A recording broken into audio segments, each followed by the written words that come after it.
Hit record. There we go. All right. What is your story? In other words, how did you fall down the rabbit hole of needing to transform yourself physically and emotionally so you can either once again or for the first time in your life reach your true potential physically, emotionally, and spiritually? Okay, so for me, like when I started my Beachbody journey, I have two kids. I'm married. I have two kids. And my first pregnancy, like, was fine. Everything was good. When Destiny actually came into this world, she had crooked hips. And so, like, we didn't find out until the day we were supposed to leave the hospital. And then they're like, oh, by the way, something isn't right in her hips. And so we are going to have to do some more testing and stuff like that. And she came early, so she was really jaundiced, and like she had to sit in a little machine and everything like that. And so it was just like another, like, was like, okay, seriously, like I already felt like a failure as a mom, and it's like I knew it wasn't my fault or anything that I did. It's genetic, but it was just like she had to wear this big, huge brace on her, and it was like her whole entire body, and it was just for her hips, but it was like a stirrups for her whole body. And so it was like really, and she was really little to begin with. She was only 5'11". And so then I felt like guilty for that. Cause I'm like, she's not that early. Why is she so small? Like, you know, so I did a lot of emotional eating with her. Like after having her, I had actually lost, when I got engaged, I wasn't like a big person. I was bigger in high school, and then I like dropped some weight, and then so now I'm like backtracking because that, like, I kind of started in the wrong spot, I guess. But so and not a lot of people know this, and this is like part of the story that I have a hard time sharing, but like when I went to college, I went to beauty school. So I didn't like go to like a 4-year college or anything like that, but I went to beauty school. It was 2 hours away, and I would come home on the weekends. I'm from a very small town, and obviously where I went to beauty school is a lot bigger. And so I would come home on the weekends and spend time with my family, but that's what we did. I mean, we weren't 21 yet, but we just partied, like, you know, little town, and you just went over to whoever's house and you got shit-faced drunk, and that's what we did every weekend. But I mean, so then that would progress to like late night drinking, then feeling like shit the next day, and just eating whatever because you were just trying to make yourself not feel that way.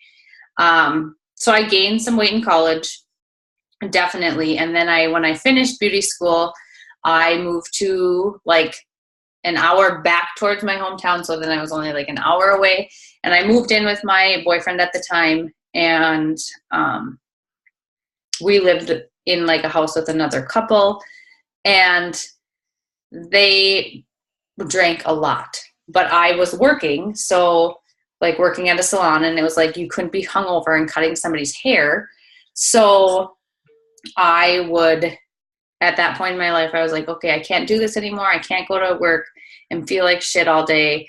So I dabbled into like other things like smoking pot. I mean, that's the only thing I ever dabbled into, but I mean, so I would smoke pot and they would drink, but it was like they were getting that like drunk high, or what, you know, they were drunk, so things were fun for them, but it was like I couldn't do that anymore. So then I was like, well, I'll just do this instead.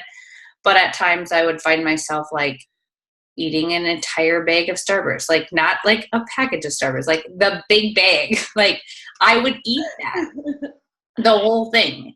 But then I would get up and go to work the next day, and I would be fine. But I mean, that progressed for like 6 to 9 months where I was doing shit like that. And so I was obviously gaining a ton of weight and didn't really realize it until like I would go home like on the weekends and drink and do whatever, and then still have the same lifestyle. But it was like, I remember looking at a picture. There's 4 girls in my family, and I'm the third one. And we were at my little sister's prom, and somebody had taken a picture of all 4 of us. And I remember looking at that picture, and I was like, oh my God, like who have I become? Like, I was wearing a size like 14 jeans and is like, what's wrong with me? But so then I decided like I was going to start working out, start eating healthier, not do that anymore. And then my boyfriend and we moved even closer back. I mean, so we kept coming back towards our hometown. But I started working at a group home. I worked at a group home with mentally handicapped adults for 9 years. And so that's kind of where Beachbody has like filled that void for me. Like I stopped working. I worked there for 9 years, but it was getting to be too much when I had kids. So when I was not working there, it was like I was missing that void of helping other people. So that's kind of what Beachbody has done for me. Like it gives me, like, it feels like a spot in my heart, like to be able to help people do things, you know, that make them feel good. And working with mentally handicapped adults, like bringing them to the zoo or something like that, where if I wouldn't have brought them there, nobody was going to bring them there. Mm-hmm. You know what I mean? Yeah. Like, their families only come and see them like on their birthday or the holidays. Like they don't have the same lifestyle that you or I would have. So it was like that part of my life. It was just like, that was my calling. It was something I was supposed to do. And so I did that. I'm jumping around here. I'm really sorry. You're doing great. But so anyways, I had been with the same guy for, I think at that time it was like 6 years. And I was like, okay, either we're going to get married or we're not. Like, we're not going to be anything. Like, either shit or get off the pot, buddy. And I never thought it was really going to happen. And I was to the point where I was like, okay, for real. Like, if he doesn't do this soon, it's not going to work out. And so I didn't obviously like pressure him to do it or anything, but he did finally propose. And we had a very quick engagement. We were only engaged for 6 months. And we had a winter wedding. I'm from Minnesota, if you can't tell by my accent. But so I wanted a winter wedding. So I was like, it was crash time. Like, but I wanted to look the best for that day. So, I started working out with, we did at that time, like The Biggest Loser was a really big show on TV. And I worked out with an NFL trainer. He worked out at Anytime Fitness and he did like this group for like women. So I was like, I'm going to do that. So I like crash diet, like only ate salads, only ate chicken, like would barely eat anything, and then would work out for like an hour and a half with him 5 days a week. And so like I dropped a ton of weight before my wedding and it was like, I was loving it. But then 5 days after my wedding, I went on a honeymoon to Jamaica, which was like, that's the other part about Beachbody is like, lets me go to tropical places. Like I love to go on tropical vacations. From being from Minnesota, that's my like scapegoat during the winter. So I got pregnant on my honeymoon. So boom, there came the baby 9 months later. And it was like, oh my gosh. So then Destiny came. And after her, like I did, like I said, like a lot of emotional eating. Just because I felt like I had worked so hard for that body that I had at my wedding. And now I was back to the same spot I was before I started. And it's like, so then it was almost a lot of, I was trying to eat like I was eating before, just salads and like peanut butter and toast and, but like barely anything. But then I was also trying to breastfeed. And so those two things don't go together. And people would tell me like, you need to eat more. That's why you don't have any milk.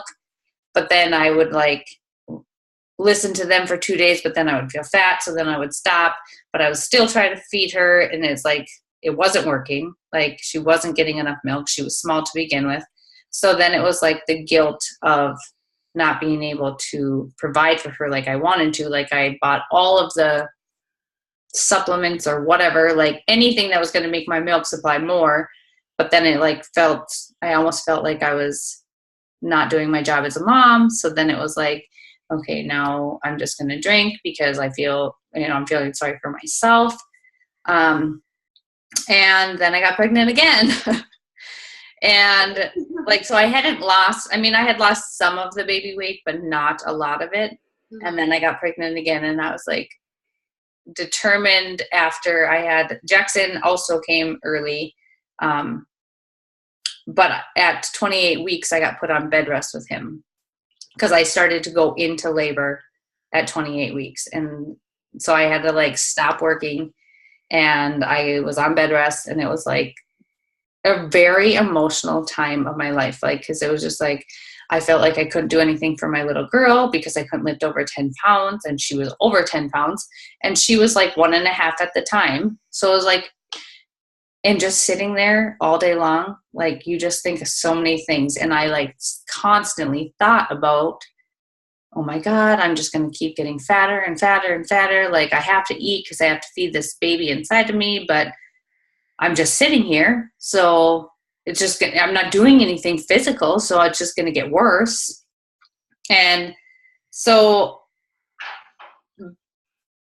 being a mom in itself is a very emotional, you know, you want to do everything that you can for your kids, and you want to be there for them for many different reasons. So I kind of just like threw up at you like a bunch of stuff. But I think like that's all like part of my story, like having, you know, going through all of those emotional things and, you know, having to overcome that. And I, you know, I want to be there for like moms that, you know, get into that depression mode, or, you know, almost like take things out on themselves that really they have no control over, but you feel that you are like not a disgrace, but like you're letting people down, you know what I mean? But really you're mostly letting down yourself, and letting them know that that's not, I mean, we all need to be positive, and like being that positive, like inspiration for other moms to know that this is all just part of life, and like going through the cycle of your body does change when you have a baby, and having C-sections, you know, it's a little bit harder to, Destiny, by the way, came by an emergency C-section too. So it's just like, it was like so many spiral things. But I mean, just because like some people are like, I had a C-section, I'm never going to have abs again. And I want to, and I don't have abs by any means. But I want to have abs, you know? So being able to show people, like, just show up every day, and like, it is my me time. I mean, I do work out with my husband.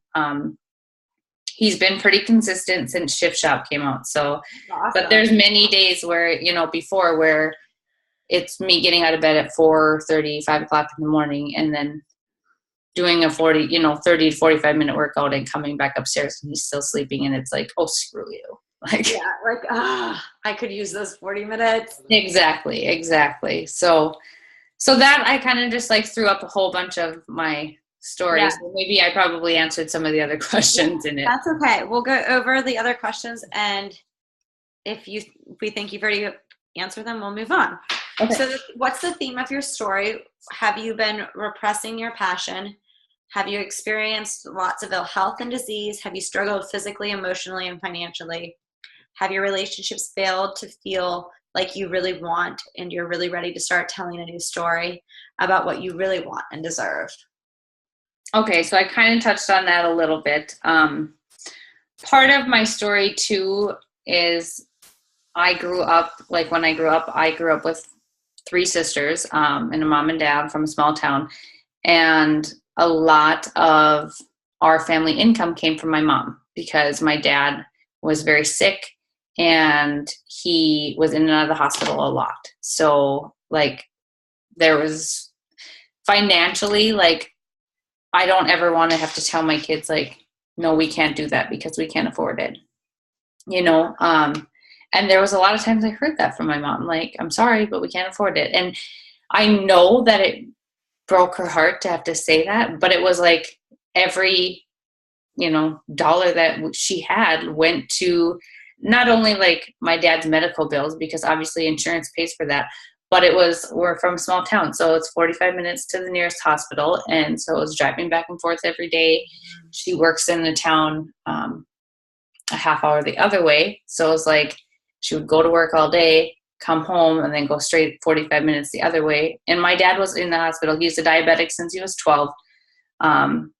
But he had open heart surgery. His kidneys did fail. And when I was a sophomore in high school, he had his first kidney transplant. So, and that kidney worked for 11 years, which they're only supposed to work for like 8. So it was really good. But then when I was pregnant with my son Jackson, my second child, that kidney did fail. So he had to go back onto dialysis. And when I had Jackson, I think Jackson was like a week or 2 old. My dad actually fell off of a ladder and he broke his hip. And so he wasn't able to do a lot of things for himself. So he would go to dialysis. My mom would bring him to dialysis in the morning, and then I would go and get him with my newborn because I was at home. So I would go get him so my mom could stay at work, and he would come hang out with me and Jackson, and we'd watch TV shows together, like Sally and whatever.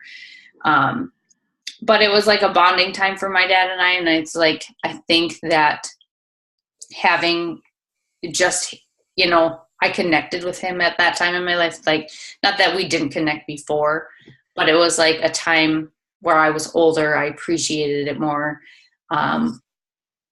He, with a broken hip, he couldn't get to the bathroom himself. So I would have to take him to the bathroom. And that was like super, like almost embarrassing for him. But it was like, Dad, I do this for a living. Like this, I mean, it's not a big deal. You're my dad. Like, but, and then he actually, my husband and I bought a house in my hometown, and we moved back here because we wanted to raise our kids in a small community. And we moved in June, and my dad actually passed away in July. So being here for my mom, like, and my sisters live in the same community. 2 of them do. 3 of us live here, and 1 lives in Fargo. But just being able to have that small, like, I want to connect with people who, I mean, I get it. I get having to go to work all day and then literally like having to like go to a hospital, and that's what you do for family members when they're sick. And so being able to show people that just because like you have things like this going on in your life, like I wish that I would have had something like a community like this, or when I was going through hard times like this, because it was like I didn't want to talk to my sisters about it, because not that we weren't close, but it was just like you wanted to talk about the good times and you know what I mean? Like it was already a sad time in our life. So it was like you didn't want to bring a burden or, bring any more sadness. It's like when we got together, it was like we wanted to talk about things that were uplifting and stuff like that, not anything like, so that to like being part of Beachbody, like, and being able to find friends that from all over the world that have changed your life. And if you needed anything, they're literally a phone call away. And it's like making new best friends. And but just, I don't even know where I was going with that. I'm sorry. I feel like super scatterbrained. Like this is the part that I get super nervous about because I just ramble. No, this is good. I think you're hitting some and I think you're even going into number 3, like identifying like factors, like in your story, like identifying like the people who you want to help. Like I think you, like what you're saying is you want to help people who are struggling in other aspects of life and not necessarily like solely in fitness and nutrition. Like you want to help people who are just going through a hard time. Right. Yep. Exactly. And like showing them like take a little bit of time for you, like, do things for you, and don't always, like, we all need a little us time, whether it's you like to go shopping, which I love shopping. Like I love to shop and I'm very good at it.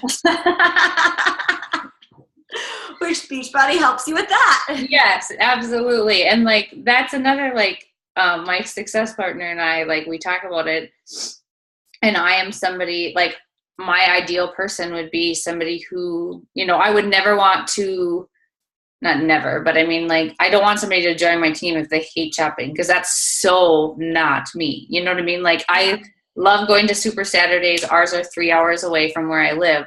Oh my gosh. But so we go down there and we like make a weekend of it, and we like go to Super Saturday, and then we like go shopping at the Mall of America, and like, that's what I like to do. And it's like having that community to do those types of things with, when if they don't like to shop, that would be horrible for them and they would hate it, so It would be fun for you because you'd be worried about how they were feeling. And yes, so it's like I want to attract those people that are like-minded, like, like to do things like that, and like to go. I'm not somebody who drinks often, but like I will have an occasional cocktail. But I don't like to like get drunk or anything like that anymore.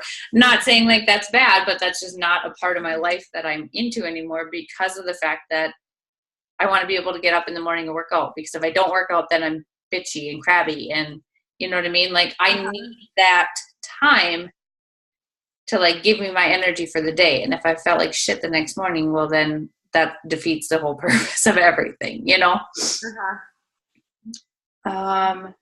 don't even know where we're at. Any other like key identification factors for like your like challengers or people you want on your team? Just people like that are like motivational. Like, I love motivational quotes. I like, that's something that I share on my page every day, and that's something that people, they know that about me. Like, some people come to like my personal page because they know that that's what I'm going to share. Like, every morning it's the same, it's consistent, it's always something motivational to start the day. And it's not only for other people that are like, looking at my personal page, whether they see it or not, but it's for me. Like, I usually try to find something that is how I'm feeling that day. Like, but I like whatever situation that I'm in, I'm trying to like be positive about it, or find the, little quote or whatever that's going to help lift me up. And so my ideal person would be somebody who, does the same type of things, like likes little sign, little knick-knack signs that say like every brunette needs a blonde best friend, or, just things like that. But somebody who wants to work as hard as I do. Like, I have a bunch of people on my team, but I feel like if I'm not providing the way for them, like I'm giving them all the training. I mean, it's all there in front of them, but it's like they're not doing it. So it's like I want to find my tribe that wants to work at as hard at this as I do, if that makes sense. Mm-hmm. So just somebody who has a passion for health and fitness, but more so like just helping people find themselves. I like that. Why are you passionate about health and fitness? Was it always important to you? And why did you pick Beachbody? Yes, I mean, passionate about it because of the fact that what these programs have done for me, like not only physically, like I probably lost like 20 some pounds.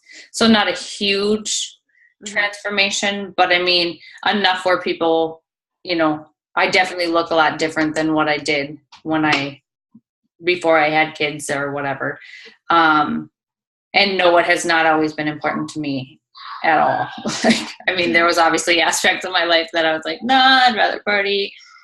And I picked Beachbody just because a friend had reached out to me, and I did the 21-day fix with her, and, drank Shakeology on and off. And when I signed up to be a coach, I had actually started the 21-day fix extreme, and I just wanted a discount on my Shakeology. So like for my first probably 6 months of coaching, I wasn't really a coach. Like, I didn't start really coaching until I decided I was going to help my older sister. And that's when I first started like running a challenge group. Awesome. All right. What's your why for becoming a Beachbody coach? Everybody who becomes a coach needs to feel a genuine sense of purpose, a why for wanting to help other people. And without this why, it's infinitely more difficult to truly reach the top of the Beachbody mountain. So getting in touch with and fully connecting with your why will become your daily fuel for continuously putting out new content. For instance, your why might be to retire your spouse or give your children the kind of lifestyle you never had. Okay, so that one is, I mean, pretty much easy for me. Like, that is my why, is like to give my children the lifestyle that I didn't have. I want, like I said before, I want to be able to tell them, I don't want them to ask for something and be like, no, we can't afford it. And my other why is like, I want to do this full time because I want to be able to go to every field trip and be able to, you know, be a volunteer at the school and stuff like that. Like having 4 sisters, and my mom being the only one that worked and my dad being sick, like there was never a time that she was or she was never a volunteer or a chaperone or anything like that, because she couldn't pick one out of the 4 of us, and she couldn't afford to miss work. So that was something, and it just sucked because it was like, you always had those kids that their moms were stay-at-home moms, and it was like, why can't you just come? Why can't you just have the day off? Like, I just want my mom to be there. And she's like, I'm sorry, I can't. And it was just like, I was so mad at her, like, because it was like, I just want to show, like, it was almost like I felt like she didn't care about me. And now, like, later on in life, obviously being older and an adult and being a mom myself, I realized like that's not the case. But as a child, like, that's how I felt. And I don't ever want my kids to feel that way. Like, I want to be able to do those things and be able to go with them. And my husband is his own boss. So he, he runs a truck stop. And so in our hometown, so he's like right here in town. I work 20 minutes away. But so he is able to have his own schedule and be flexible. And that's my other why. It's because it's just like, I almost am like jealous of him, kind of, like, because it's like envious. Yeah, like, it's like if they have a school activity, he's like, yeah, I can just go. And it's like, no, I don't want you to go. I want to go. Like, and I don't want to have to answer to so-and-so or ask permission if I can do this. Like, I want to just be like, no, I did my work for the day, and I reached out to how many people. Now I'm going to go take the afternoon off and spend with my kids. Like, that's my why. I want to be able to have the freedom to do those types of things. Describe the opportunities that being a Beachbody coach have produced in your life things that you have never had the chance to otherwise experience. This is about revealing how your life has changed since joining Beachbody. And if you're new, talk about that. Okay, so the opportunities, like just being able, like you said too, like being able to travel. Like, I would have never went to Nashville, twice, or New Orleans. Like, I had always wanted to go to New Orleans, but it was like, it was something that I just never would have been able to do. Last year, I actually went to Punta Cana twice. I took my family there in February, and then I went again in April. And I was able to pay for my best friend. Like, my husband and I and our kids went in February. So then in April, he's like, well, take somebody else. Like, I don't need to go again. And so he let me take my best friend, and she's been my best friend since we were born. And she has 4 kids, and she was a full-time teacher. So it was like, she needed that break mentally and emotionally, like, to just not have to worry about her 4 children or anything going on at school. Like, she needed that break in her life. And so being able to pay for her to go, to do that trip, and was just like, there's just so many things that this opportunity has done for me, and be able to, like I said, like shopping, like buy whatever I want shopping, and not have to feel like I have to tell my husband, like, oh, can I buy this? Or, like, I really want to buy that. And not that he would ever say no, but it's just the fact of having that extra income coming in where I have that money to do those types of things and still be able to provide for my family. Yeah. Describe your ideal team member. Do you think we did that enough, or do you want to? Yep. Nope, I get it. So my ideal team member would be somebody who is a positive person, who wants to run with this business, who isn't like who obviously likes to shop, but who isn't afraid to be their own person. Like, the one thing I also struggle with is I have a horrible swearing problem. Like, I swear. And some people, like, obviously they're like, you have kids, you can't swear. And it's like, no, fuck, yes, I can. Like, I swear. Like, that's who I am. And, like, that's, like, sometimes I used to, like, shy away from it. Like, I would try not, like, ever swear on my challenge groups or in my videos or anything like that. And then it's like, you know what, shit, no, if they don't like who I am because, like, I swear, then that's not, I don't want you to be in my challenge group. Like, yeah. Because I wasn't being who I am, and I find that a lot of people, like, I have one lady who signed up with me a couple months ago, and I also teach Country Heat live, and I am certified in quarter fours, but I haven't taught a class yet. But I have one lady who joined my challenge group because of the way that I talk, and I have another girl who shows up to my class. Like, she's like, I don't even like country music, but I just come to class because I love to, like, hear you talk. Because I'll, like, be doing a move, and I'll be like, oh, fuck. And she's like, I had just come for that. I'm like, are you serious? I'm like, yeah, pretty much. And now, I mean, she's in my challenge groups too, but she comes to my class just to hear me talk, because she's like, just like my adult conversation is listening to you swear. And it's like, well, I don't really mean to, like, but I mean, I don't want somebody on my team that would be offended by it, because that's not who I am. I understand. How do you feel equipped to help new team members reach their goals? I feel like setting them up with the training, and then I need to get better at, like, I've started to, like, do the getting started right call, but, like, truly finding out, like, why they want to be a Beachbody coach. Like, actually, like, not just for, like, the money aspect of it, or if that is their why, like, that's fine. But then following through and pushing them towards that, like, reminding them, this is why you wanted to sign up, like, finding out what their why is and then pushing them to do it. Yeah. What is the defining factor for why people should work with you over others? I feel like I struggle with this one, because I'm like, well, why would they choose me? Like, why? Because I don't know why. Like, I think that I'm a fun person and I'm fun to be around, but, like, I don't know. That's a hard one. I think probably because you've been through a lot in your own personal life, and that's a good reflection on, like, you can help those people. So if they're also going through difficult times like you have, you're like, you've been there, done that type thing, you can help them through that emotionally. Your personality, like, just your personality, like you just said, like, people come to your classes because you swear and because you're funny, and people would want to join you because you want to go to these trips and you want to make a weekend out of it, instead of, like, you want to make it like a girls' weekend. You want to have fun with other people and create a community.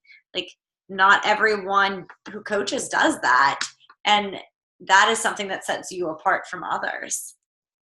That's perfect. You just answered my It's easier because I've been listening. And it's easier to talk good about someone else because I struggled answering that question too. Yes. What are obstacles you've had to overcome? Just, like, being a mom. I mean, and I feel like being a mom is hard. I mean, obviously there's many people who are moms, but being a mom who works full time and trying to do everything for everybody, like, that's something that I haven't completely overcome it, because I'm still somebody who takes on too much. Like, I want to be here for my kids, but I also want to, obviously, like, I take care of my challenge groups, and I'm trying to grow my team, and I volunteer at the school for, like, volleyball, and I also, like, do the fitness classes, plus I opened a gym in our hometown, like, so I run that, and I literally, like, take on way too much responsibility, and that's something, like, and then I don't get a lot of sleep, so I then get cranky, and, like, then that's something that my husband and I, like, that's the one thing that it's a difficulty, because it's just, like, he's like, stop saying yes. You have to say no to some people. Like, you can't but I'm not a person who likes to say no. Like, and I need to learn how to say no, but I don't want to make anybody mad. So, and I want to help, like in any way that I can. So like for the volleyball thing, it's like, I know my sister's the athletic director and I know that she struggled finding people. So she's like, will you do it? And I'm like, yeah, I will. Like, Yeah, I'll figure it out. No big deal. I'll just be at the school from 6 o'clock to 9 o'clock, 3 days a week. No big deal. But so like, that's something that obstacles that's something I have to overcome. I haven't completely overcome it. So that's I kind of changed it around, but that's okay. We can move on. Things that are difficult that you have faced? Like my father passing away, that was super difficult. And just dealing with that in general. And that's probably like the most difficult thing in my life that I've ever faced. And that was before Beachbody. Like it happened before Beachbody, but that is probably the most difficult thing, is like seeing him sick and seeing somebody that close to you not here anymore. When was the first moment when someone gave you a compliment or acknowledged your transformation? I don't remember like an exact one. I just remember like starting to work on my fitness journey, and like, actually I do remember when it was. Like we were at a hotel and it was like a family friend. This was like our whole town. There's probably, well, not our whole town, but there's like 30 families that would get together and go to a hotel. And they've done it for like 30 years. And we spend like, it's President's Weekend that we'd spend there. And one of like the guys there, he's like my sister's best friend, but he thought I was my younger sister. And she was like tiny. And I was just like, he's like, geez, you look like Kayla. And I was like, what? And it was just, so I remember like, and that was like during my Beachbody like thing. I had been doing the 21-day fix. And so like, that was like a huge compliment. And people, from this day on have like, they mixed us up all the time, where in high school, they would have never mixed us up because like, she was like this and I was not. But now like people call me Kayla all the time because we do like look a lot alike now. So, what really upsets you?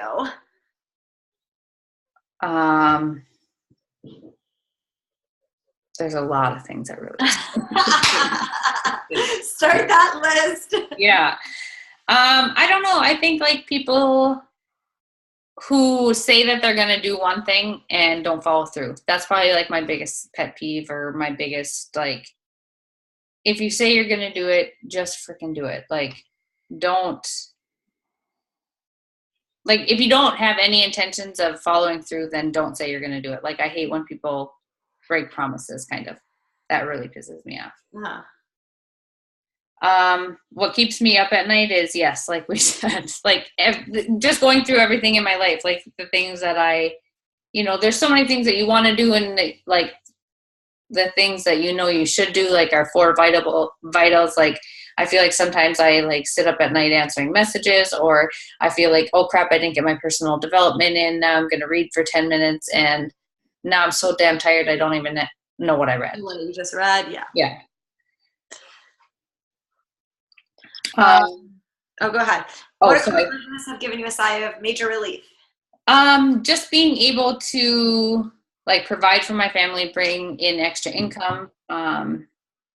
And like, I'm somebody who always pushes for Success Club as well. Like, and so like you said, like getting to Success Club, since I started like actually working as a coach with that one, challenge group for my sister, that was like 6 months after I started working or started being a coach, but I hit Success Club 10 every single month, and some months like 20 until last month. I only got to 6.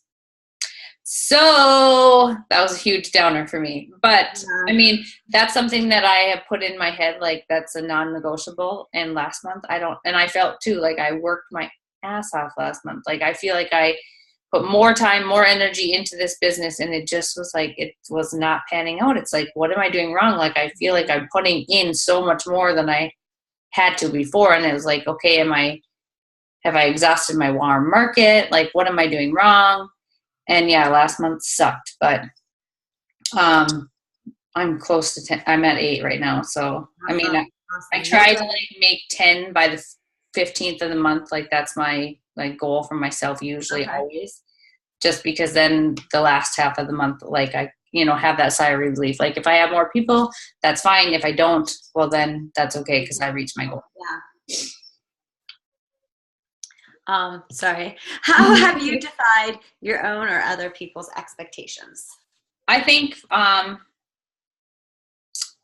my own, like just like showing up every day and doing what I said I was going to do by helping other people. And for other people's expectations, like, I don't know, like just being them for them, like saying like, I'm your coach, I'm here for you 100%. Like, and if they're not showing up to their challenge group or they're not showing up to what they said they were going to do, like they know, like I tell them in the very beginning, like I'm going to call you out on it. Like, so if you don't show up, like know that in a few days you're going to get a message and say, okay, this is what you said you wanted. Why aren't you here? Why aren't you showing up? What's going on? Is there something that I can help you with? Or are you struggling with something in your personal life that you need to like share with me? I'm not saying you need to tell me the whole story, but you need to explain why you're not showing up because you said you were going to. And if this group isn't for you, that's fine. But then I'm going to, kindly remove you because I want everybody who's here, I want you to want to be here. Mm-hmm. So like people's expectations, like I think for actually like doing what I said I was going to do. Like a lot of people have switched to have me as their coach, like because their coach stopped working the business. And so they moved to the upline, but the upline never even reached out to them. So they feel like they don't have a coach. And they're like, wow, like your challenge groups are so much different. Like you really, you do what you say you're going to do. And it's like, I feel like it's almost unfair to other people if the coaches aren't doing what they're supposed to do. Or if you were like a free lead or something like that. And they're like, I don't have a coach. And it's like, well, no, everybody has a coach. Like, it doesn't matter if your free lead reached out to you or not, or your free coach, So like, I feel sorry for those people who bought a program and they're, maybe their coach is a new emerald and doesn't know to reach out or whatever, so, or if their coach reached out once and then never tried to reach out again. Yeah. So, but yeah, that's it. Sorry, I'm super long-winded. Yeah, that was great. That was awesome. That was very good. Do you want to stop the recording?